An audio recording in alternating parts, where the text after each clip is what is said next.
Manipur Top Channel की मैकेरी की मरुएबी ई पाउक्सिंग मैमना थमजगी अहानबदा कंगलैपाक की मैरागी editorial मैमना थमजगी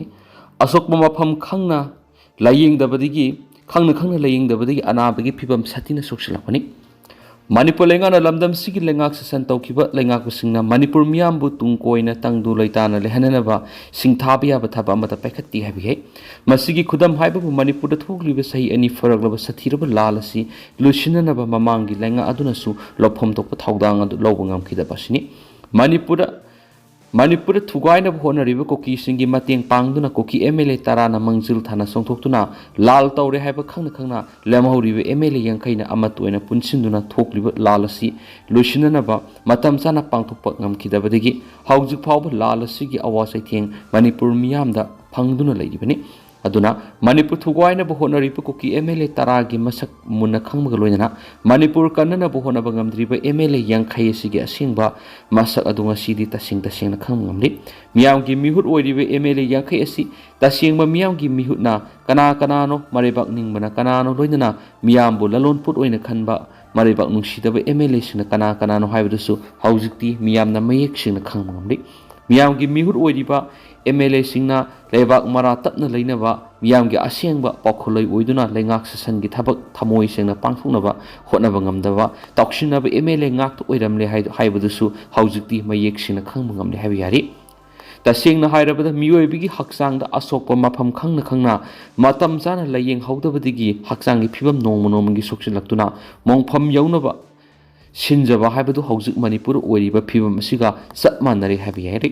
masigi mayek senglaba khudam haibabu koki narco terrorist na Manipur thugainaba lal satharakli haiba mayek sengna khanglabasu makhoigi mathakta kariguma thaba amata tawba ngamdaduna sahi ani kumai yengbugum yengduna leirakli masigi khudam haibabu Manipur gi tampa amari singi tainaba mafam kyada koki militant singna khutlingduna leiraga arepa leitana tampak lamda bom amadi numoi masing khangdana kapsinduna landarakpa matamadudasu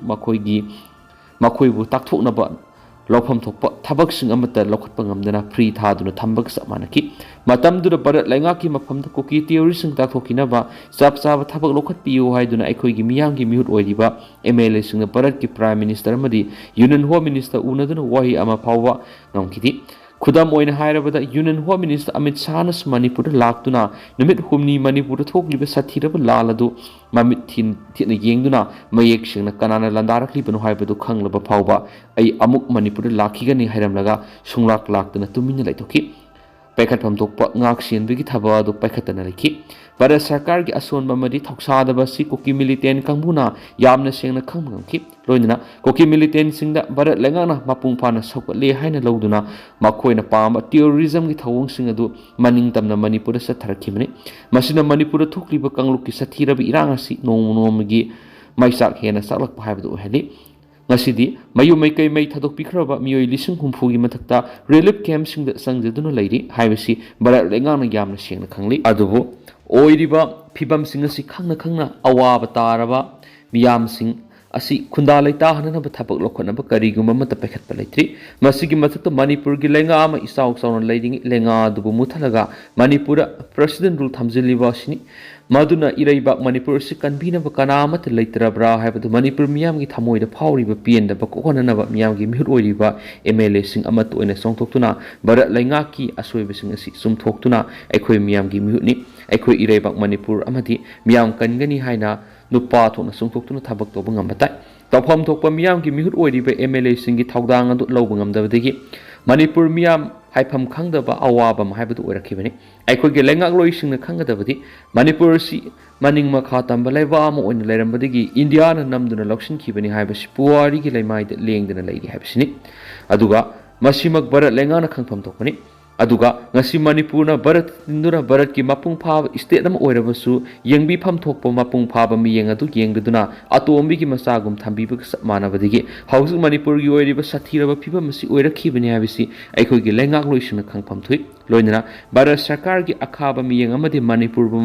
matam leiba khibikta atonbigi masagum yengliba ming asi som thoknanabasu aikhoigi lengagloi oiriba MLA singna thawdang adu lawbu ngamgadabani maduna haujuk Manipur thokliba lal haibadi koki narco terroristsingna Manipur thugaina bu hotnari haiba Bharat lengakna Mayek singna khanglaba phawbu tumina leiribasi karigino haiduna miyamgi mihut oiriba singna Bharat lengakki maphamda sangsinpham thokpa khongjang sangsinuna Manipur thokliba lal asi lusinuna tangdu leitaba Manipur am ohenanaba lawphom thokpa thawdang adu lawba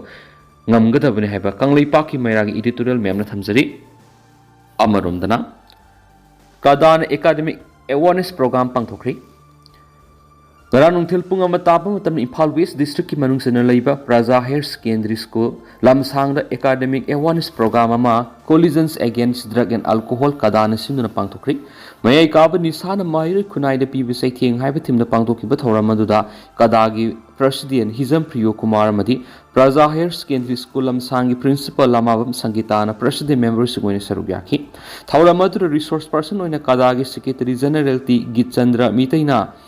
masung oibi nisagi matana wapam kya sandokna piduna wapam kya tamki maru oina mahiroi singda nisa haibasi phatti khanglabanina kaidawnungda state test tawroidabani haina phungdoki amaromda nisa asina miyoiba khunai asawo singnaba moiri masina imung amadana tana nisa sariba laikai du fawba khudongsa da thawdo wathok kya thuan madana tana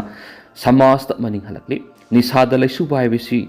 amurak anirak hektar saraba matungda laisu banati masidi sang naina sisinaraba matungda oirakpani maram maduna nisa sadaba haibasina khwaidigi afaba khongthang oigani masina tungda samasamagi resource asauba akanwada mateng oirakani nisa si test tawbadigi masibu mahau hek khangkraba matamda masidagi hainabi oiraktuna addiction laknabagi masa moiri maram aduna mayai kaba nisa si marufuna Manipur muthanaba honaba maru oina mama mapasing school gi oja sing amadi ima maira pai bisina si yamna sauna thawdang lei hai phongtoki